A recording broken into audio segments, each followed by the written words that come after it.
Hi, and welcome to another episode of the AskArt show. I'm your host, Arthur Aston. I was born with spina bifida, and for the last 7 years, I've been raising awareness about disabilities. AskArt is a Q&A show that focuses on topics related to disabilities. I want to help answer questions you may have from my point of view based on my personal experiences and research I've done. Here are 5 frequently asked questions I want to answer today. The first question is, what do you do to raise awareness for disabilities? In 2010, I created my own disability awareness and sensitivity program called OurView. I facilitate trainings and workshops for companies to help them implement policies and procedures that better benefit their customers who have disabilities. I also facilitate assemblies for schools at all levels, elementary school, middle school, high school, and even college, addressing topics related to the prevalence of disabilities, anti-bullying, and showing students the importance of talking to someone who is different than they are, and when they do that, they may find out that they have more in common than they have differences. The second question is, what is a goal that you hope to accomplish?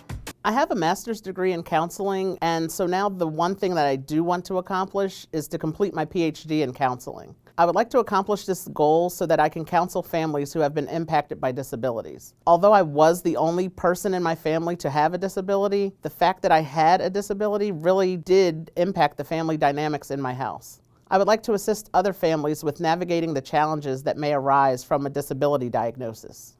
The third question is, how were you able to overcome everyday obstacles? From the time that I was very young, my parents knew that I would not always have good days. They would actually allow me a day to pull myself together and give myself a break, and then let's try it again tomorrow. I use this even today. If I don't have anything to do on a particular day and I'm not feeling that well, or if my legs or my back are really bothering me, I'll just stay in bed a little longer and I won't put my braces on that day. Allowing myself to just be in that moment and say, hey, I'm not feeling well, I'm not having a good day, and just take a break. The fourth question is, what caused you to keep pushing forward?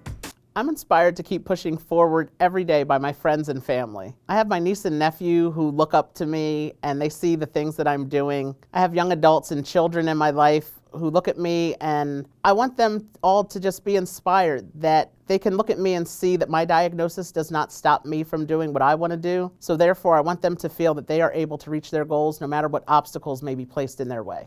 The fifth question is, what has inspired you to talk about your disability to the public? There are actually 2 parts to answer this question.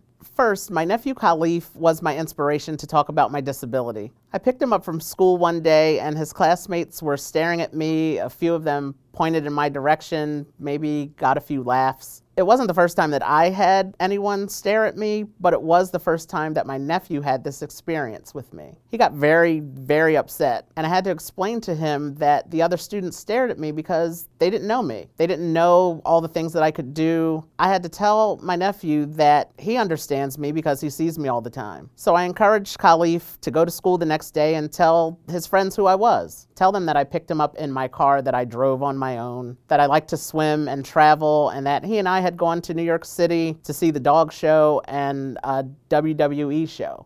The second part of this answer is that my friend Lindsay inspired me and encouraged me to talk about my disability. More specifically, she encouraged me to talk about how the world we live in is still not accessible in all areas to serve those who have disabilities. Lindsay and I took the train up to what is now MetLife Stadium, at the time it was Giant Stadium, to see Bruce Springsteen. Lindsay and I began to talk about how the process to get the bridge plate that assists riders who use wheelchairs on and off the train could be streamlined to save time from the conductor having to get off the train to unlock the bridge plate that is on the platform and then have to lock it back up after the person gets on the train. That night, we actually came up with the name OurView because I would be educating from my perspective of someone who lives with a disability.